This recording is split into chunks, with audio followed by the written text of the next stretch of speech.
Welcome to NarrativeNook audio tales where enchanted stories come to life. If you enjoy our stories, please subscribe, like and share to support our channel. Enjoy listening. Grandpa met with a car accident. We'll go with you. Okay. Jared drove Nicole's Lamborghini and sped toward the hospital. In the emergency room, the doctors were struggling to save Mr. Johnston Sr. Jared and Nicole looked through the glass and saw Mr. Johnston Sr. lying on the bed with his eyes closed. How did this happen? Jared asked the family butler with a sullen look on his face. Mr. Johnston Sr. said he was going to go outside for a walk, and I got a call from the hospital not long after he went out, and then. The family butler could not figure out why until now. Just then, a nurse in the operating room ran out. Who is the patient's family? I am. How is my grandpa? Jared asked. The patient is badly injured, and the doctor said the patient needs to undergo surgery. Please sign here. The nurse handed a consent form to Jared. Who is the chief surgeon? Jared asked. It is Dr. Robertson. Which Dr. Robertson? The best surgeon in the hospital. The nurse finished and turned to walk back into the operating room. Looking at Jared's anxious demeanor, Nicole reassured him, saying, Your grandpa will be fine. Let's wait over there. Nicole brought Jared to a chair and sat down. Just then, someone came up from a distance. What happened to Mrs. Johnston Sr.? Henry asked the family butler. He has been in a car accident. A car accident? Henry looked at the family butler with a shocked face. He then swept a glance at Jared and Nicole sitting at the side. Get me the best doctor in the hospital. I have to save Dad. Henry talked loudly in the hallway. Be quiet. Jared shouted. He already had enough headaches, and he could not stand Henry's impudent behavior. How do you talk to your uncle like this? Now that your grandpa is in the operating room fighting for his life. How can you still sit here? Henry shot back. Jared looked up at him with a knife-like look in his eyes. Henry did not dare to look at him but turned to reprimand the family butler. Half an hour passed, and the surgeon came out of the operating room with a sad look on his face. Jared went over to him and asked, How is my grandpa? I'm really sorry I wasn't able to save the patient. So go in and see him for one last time while he is still breathing. Dr. Robertson said, glanced at Henry, and left. Nicole looked at her watch. This surgeon only went in for less than half an hour and then came out to declare the patient dying. Plus, the way he had looked at Henry, she felt something was wrong. But there was no time to think, as Mr. Johnston Sr. was still lying on the operating table. So she hurried in. Jared and Henry saw Mr. Johnston Sr. lying on the operating table and called out a few times without getting an answer from him. Jared, we did our best. Let your grandpa go in peace. Henry tried to persuade Jared to leave. If you have something to do, leave first, Jared replied coldly. Alas, I will go talk to the hospital about what we should do next, Henry said and left after giving Mr. Johnston Sr. another look. Nicole went to Mr. Johnston Sr.'s side and checked his injuries. She found that only one of the injuries was life-threatening but not incurable, as the doctor had claimed. Jared, don't be upset yet. I think your grandpa should be in a coma. You go out and rest for a while I will heal your grandpa, Nicole said with a serious look on her face. Jared looked back at Nicole without a hint of surprise. You don't have to comfort me. I just want to stay here with grandpa for a little while longer. Nicole took his hand. I mean it. Time is running out. Seeing Nicole's serious expression, Jared walked out of the operating room without a word. Martin, where are you? Nicole's urgent voice came through the phone. I'm at the hospital. Great. Come help me in the operating room on the 13th floor right away. The operating room? You're hurt? Martin asked nervously. It is not me. You will know when you come over. Okay, I will be right there. Martin left what he was doing and ran to the elevator, and headed to the operating room as fast as he could. Mr. Johnston? What are you doing here? Martin saw Jared sitting in a chair outside the operating room. Jared looked up at him without saying a word. Martin pushed the door open and walked in. "Nicole, I saw Mr. Johnston outside. Who is it that needs surgery?" The next second, he was shocked to see Mr. Johnston Sr. on the operating table. How could this happen? Mr. Johnston Sr. had a car accident. "I have to operate on him now. Can you be my assistant?" Nicole believed in no one in the hospital except Martin. "Yeah. But can you?" Martin could not believe that Nicole would operate. "Have you forgotten who changed the data of your experiment last time?" Martin furrowed his brows as he recalled what had happened back then. "I will call in some more nurses." Martin called all the people he was close to. Soon, several nurses came into the operating room. "Let's get started." Nicole was ready to go. Scalpel. Outside the operating room, Jared sat in the chair and watched as the nurses went in, and the light of the operating room came on again. He took a long breath. A long time passed, and Henry came back again with a group of people. He became suspicious when he saw the light of the operating room had lit up again. "Jared, what's going on in there?" Henry asked. "Nicole is performing the surgery," Jared said in an icy voice. "Nicole? What does a little girl like her know about surgery?" Henry instantly exploded at the sound of that. The people behind him rushed toward the operating room in a swarm, and before they could reach the door, a loud rebuke rang out. "No one gets in there." Jared swept his eye at those people, and they all froze in place, not daring to take a step forward. Max walked over and stood at the door of the operating room, looking at everyone with cold eyes as if he would break the leg of anyone taking a step forward. In the operating room, Nicole heard the noise outside and frowned. "Do you want me to check it out?" Martin asked. "No. Continue the surgery." Nicole collected her mind, calming herself down, and kept doing what she was doing. Martin looked at Nicole's technique and felt that it was familiar, as if he had seen it somewhere. "Jared, what are you doing?" Henry looked back at Jared. "Uncle Henry, you better bring your men and leave before my patience runs out," Jared said in a morose voice. Henry could see that Jared meant it, and he did not dare to challenge him. He glanced at the operating room, thinking that a little girl like Nicole would only make things worse and cause Mr. Johnston's to die even faster. He grunted in anger and then spun around and led his men to leave. The hallway became quiet again after Henry and his men left, and the light of the operating room was still on. "Max, how long has Nicole been in there?" Jared looked at him. "Miss Riddle has been in there for about an hour." Max looked at the time. Jared took a deep breath, stood up, and started pacing the hallway. As time passed, beads of sweat popped up on Nicole's forehead. A nurse saw that and wiped them off for her. Again, a long time had passed and Max's voice rang out. "Mr. Johnston, the light is out."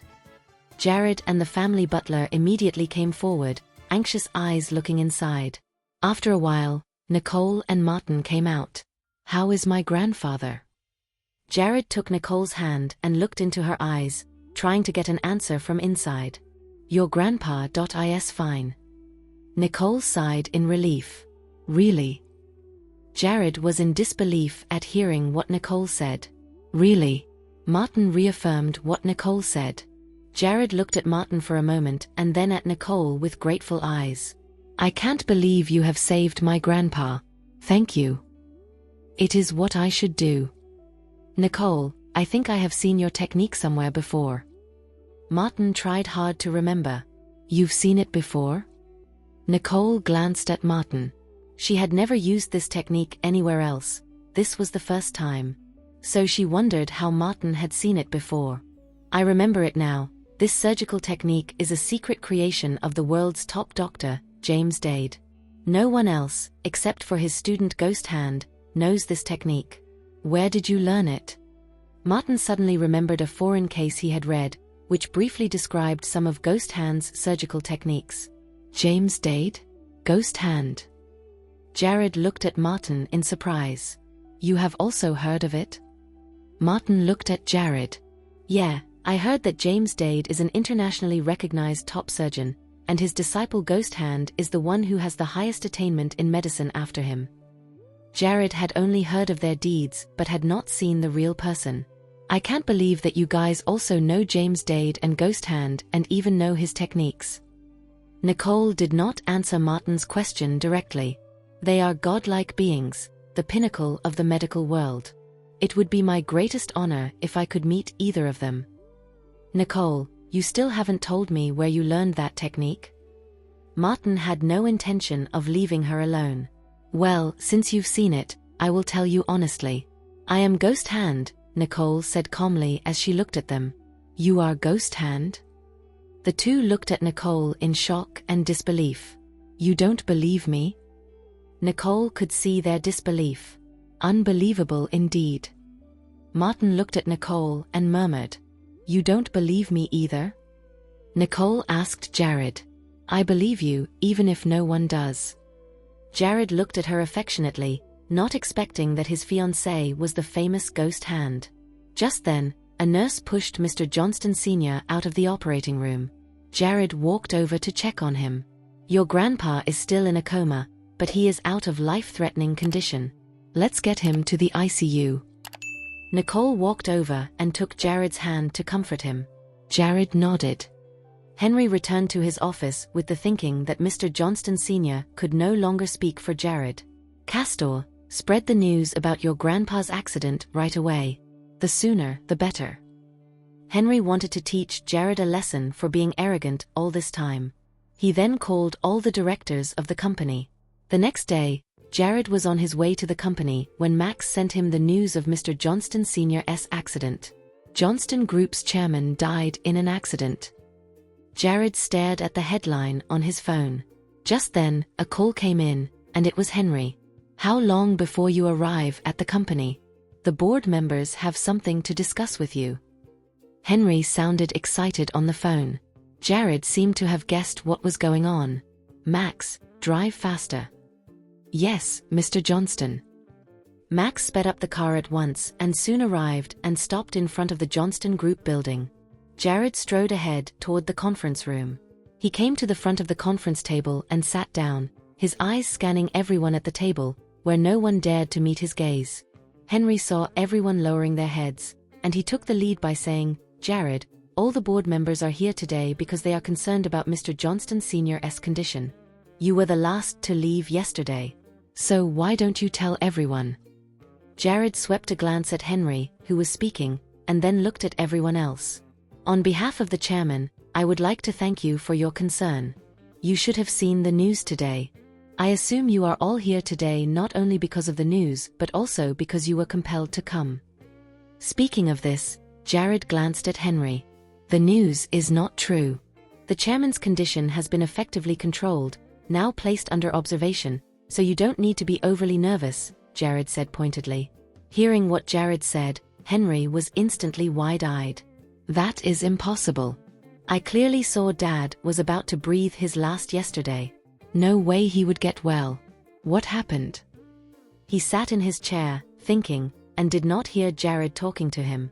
Henry, what are you thinking about? Jared called his name. Henry now came back to his senses and smiled awkwardly. Nothing. This is just clickbait to get attention. I will deal with them good and proper. Since you have said so, I will leave the matter to you.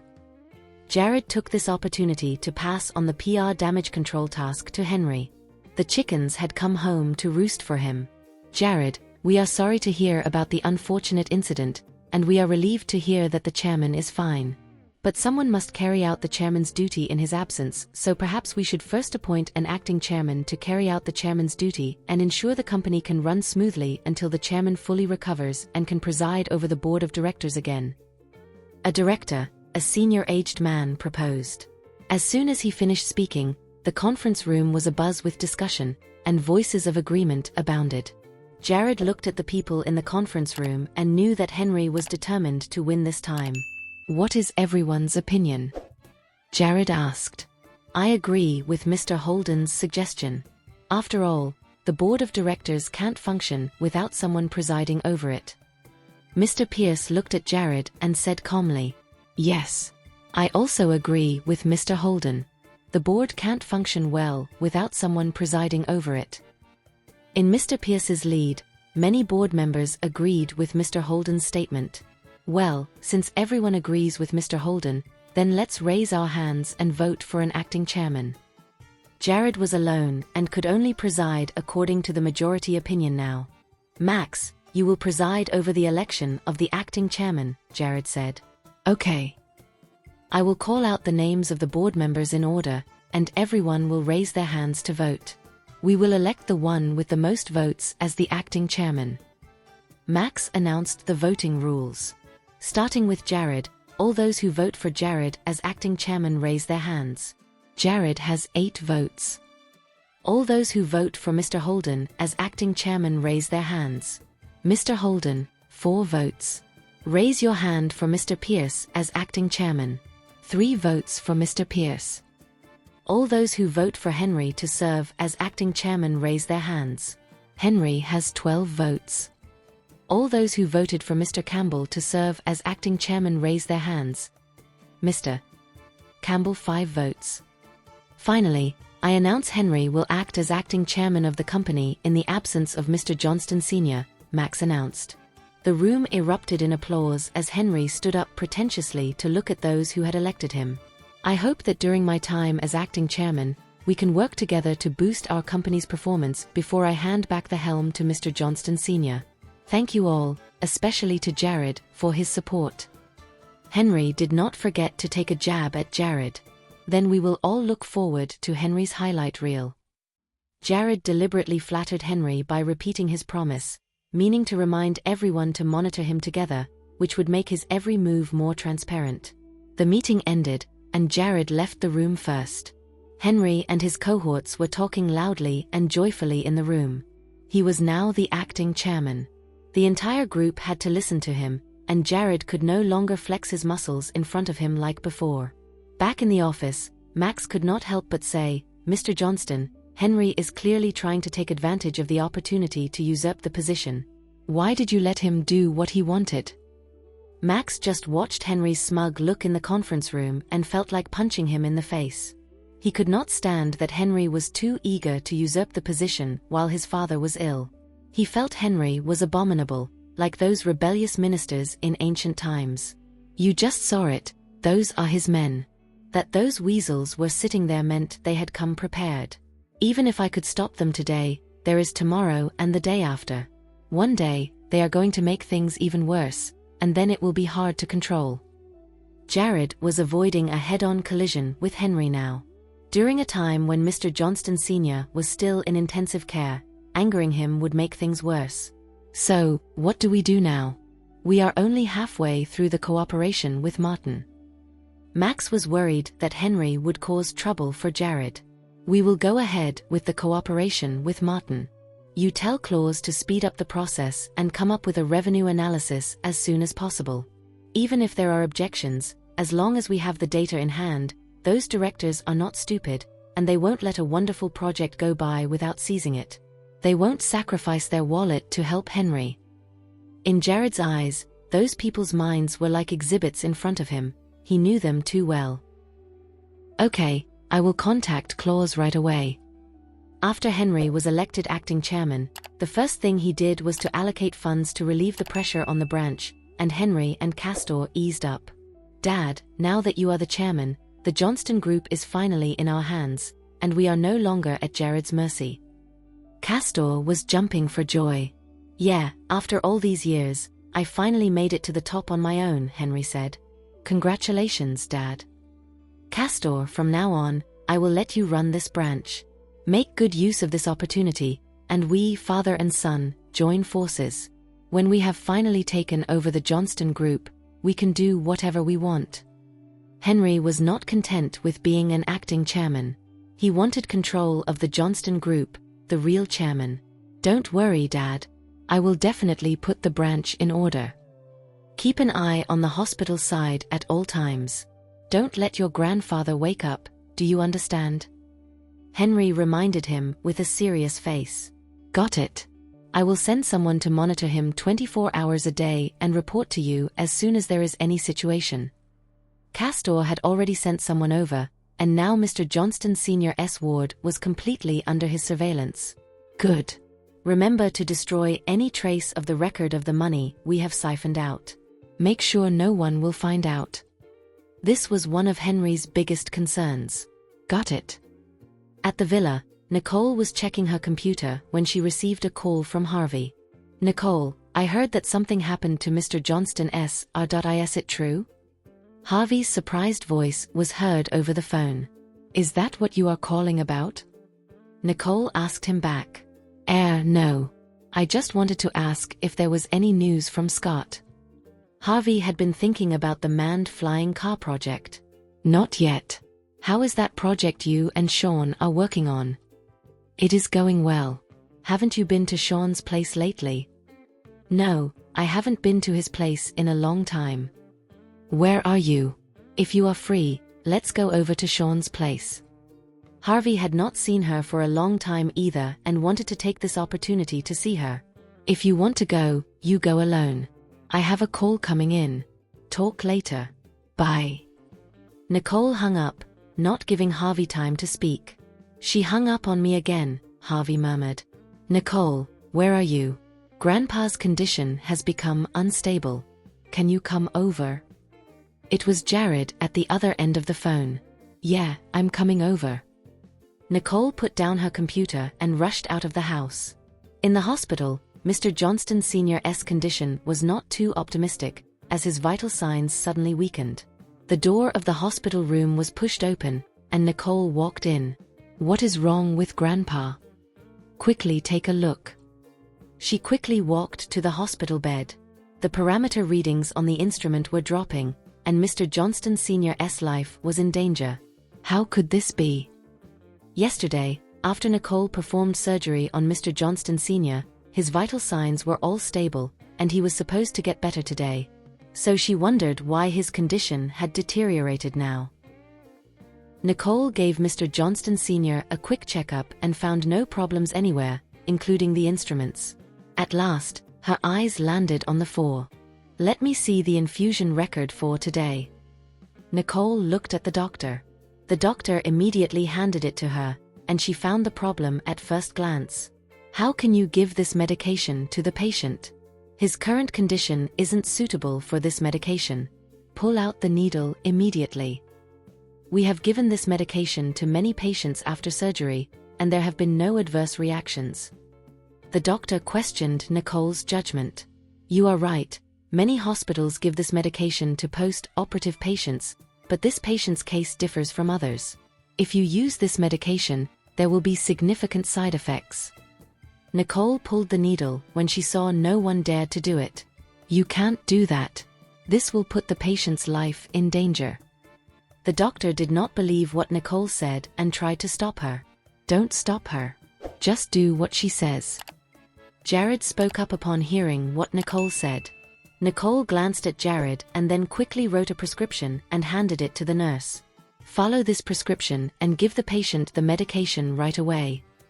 The nurse looked at Jared for a second and then hurried out to dispense the medication. Mr. Johnston Sr. weakened even quicker after the needle was pulled. Nicole did not have time to argue with the doctors. She took out the silver needles she carried with her, found a few crucial points, and started to apply needles. After a few moments, Mr. Johnston Sr.'s vital signs gradually stabilized, not dropping as fast as earlier. The doctors at the side had surprised looks on their faces, not expecting Nicole to be so skilled in acupuncture and stabilize Mr. Johnston Sr. condition with just a few needles. At this time, the nurse walked in with the prepared medication and administered the 4 to Mr. Johnston Sr. Nicole stood by and observed, watching the values on the instruments rise to normal, before pulling out the silver needles. First, follow the medication list I just prescribed for a week, after which I will give you a new one. Nicole looked at the doctors without reproaching them. After all, they were trained to do their jobs, and it was understandable that they did not understand what Nicole was doing. The doctors did not dare to refute her again. Instead, they nodded and looked at her with admiration. Thank you, Nicole. Jared looked at her gratefully. She was the one who had brought his grandfather back from the brink of death again and again. Nicole looked at him and shook her head. Don't mention it. I will come over to visit once a day, so you don't have to worry about it. The two looked at Mr. Johnston Sr., who was lying in the hospital bed. Grandpa, you must wake up. The board of directors is still waiting for you to preside over it.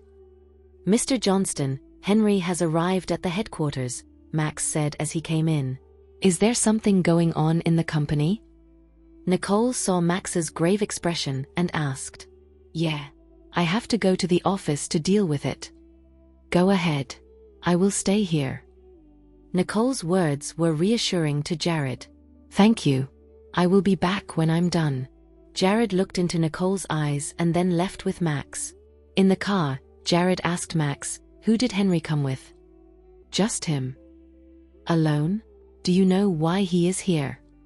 I think he is here to report to his job. People at the company told me that Henry is choosing his office. Even Max was amused to hear about this. Looks like it is not the first day he wants to be the chairman. Jared looked at the sky with frosty eyes. When he arrived at the office, Henry had already chosen his own office and was sitting inside, enjoying the joy that belonged to him. Jared walked right in and looked at the office that had not been cleaned up yet. Uncle Henry, are you happy with the office? Henry heard Jared's voice and turned to him in his swivel chair, looking at him with pride. Excellent. The feeling of sitting here is really different. Even the scenery is so breathtaking. Call me Mr. Chairman from now on, Jared. By the way, what are you busy with now? Nothing. I have just recently taken on a new project. Jared would not tell him about his investment in Martin's Beacon. Oh, you don't seem to be doing anything worthwhile. I mean, how come the company is not doing well? But it doesn't matter. Now that I've taken over, there is a very popular project abroad that I think our company should compete for. Of all the people in the company, I think you are the only one who knows the company best. So I will appoint you to represent the company to compete and try to take the project. Henry was on his first day as the acting chairman and already started to flex his muscles. The first person he wanted to fix was Jared, and he was going to use this nice to have project as a pretext to send Jared away. Okay. Send me the information later, Mr. Chairman. Enjoy the view. Jared shot Henry an icy glance and then left. The flight is on the day after tomorrow. I have already booked the ticket for you. Henry said aloud as Jared left. Back in Jared's own office, Max asked, why did you say yes to him just now when you could have said no? It is his first day as the acting chairman.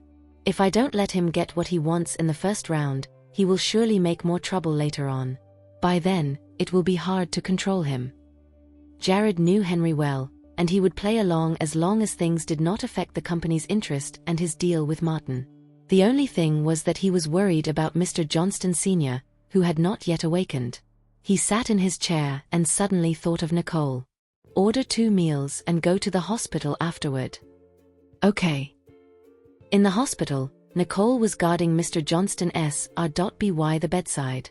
Even when the nurse came in to change the medication, Nicole had to check it before allowing the nurse to do so.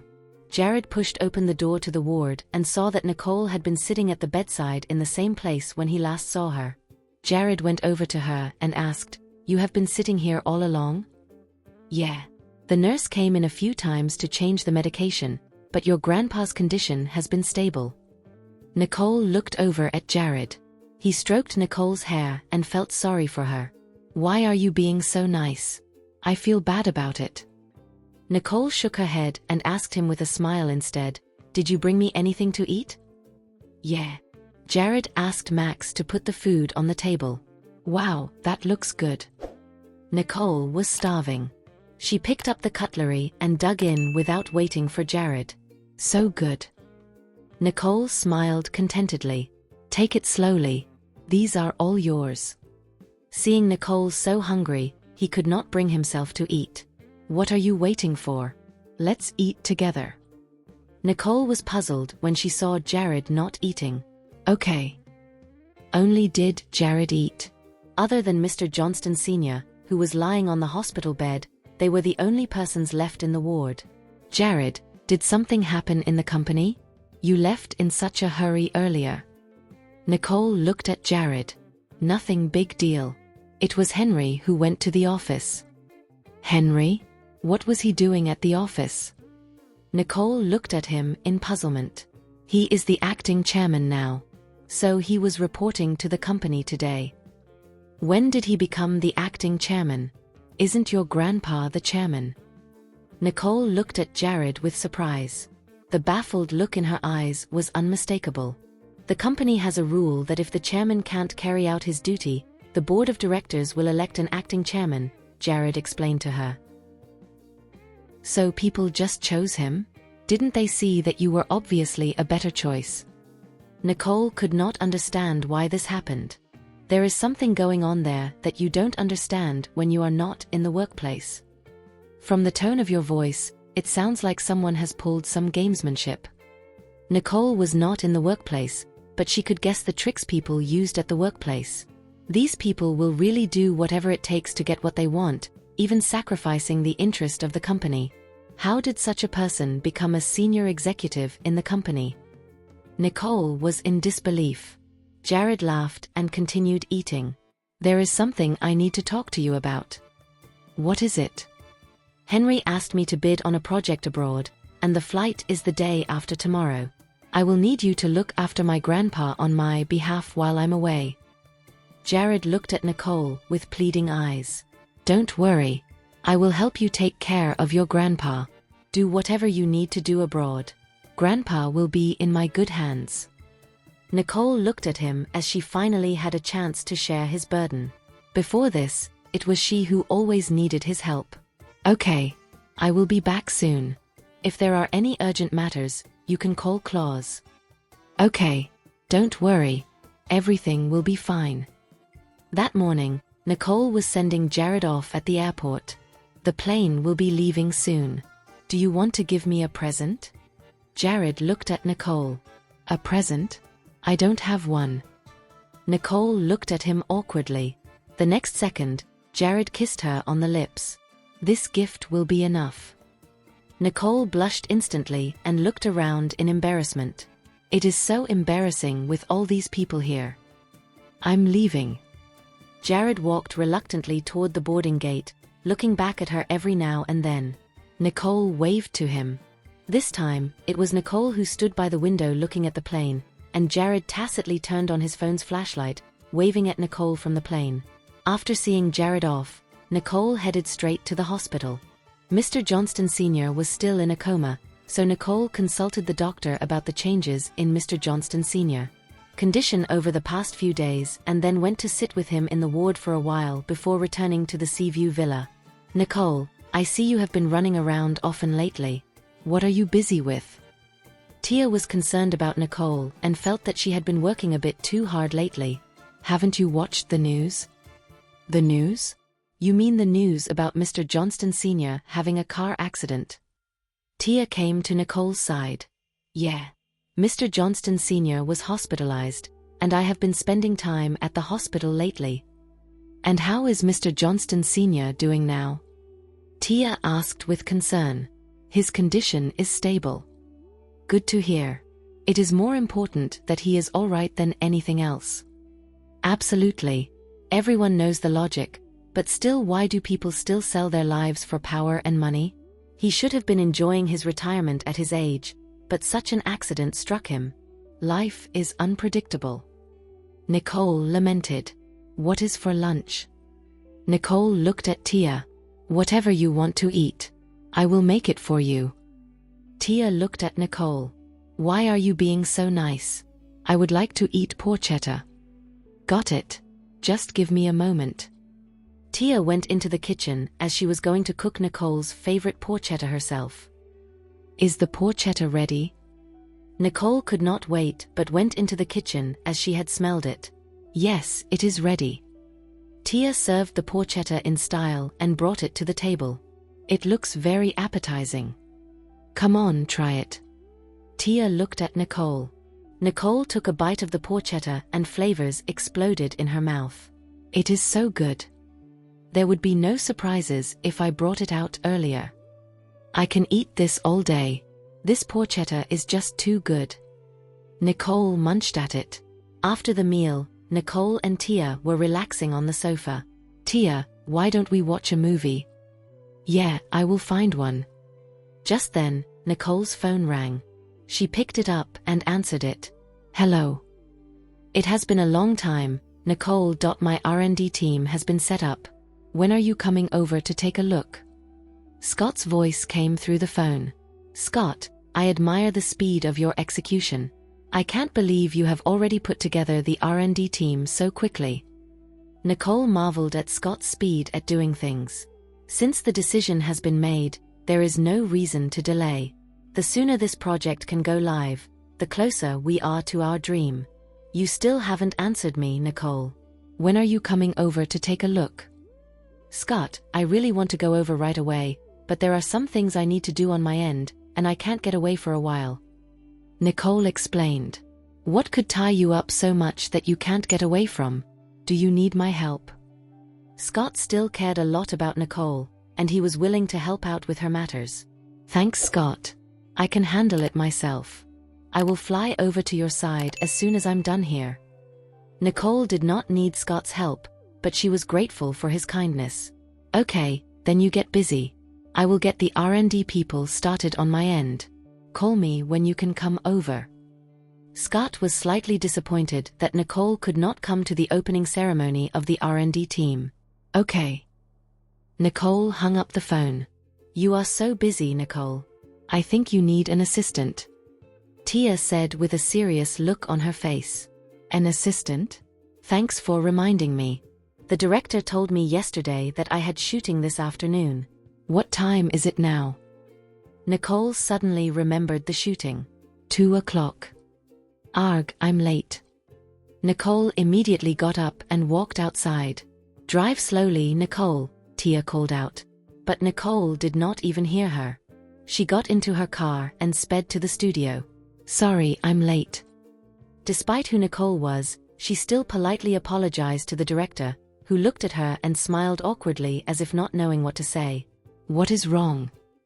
Nicole was confused by his strange expression. Where is Kelly? Nicole looked around and saw no sign of Kelly. She is in the dressing room, the director then said. Thank you for listening. If you have enjoyed this story, please like and share so others can see it too. Also hit the subscription button and notification bell so you can be notified on our next release. Thank you for your support. God bless you.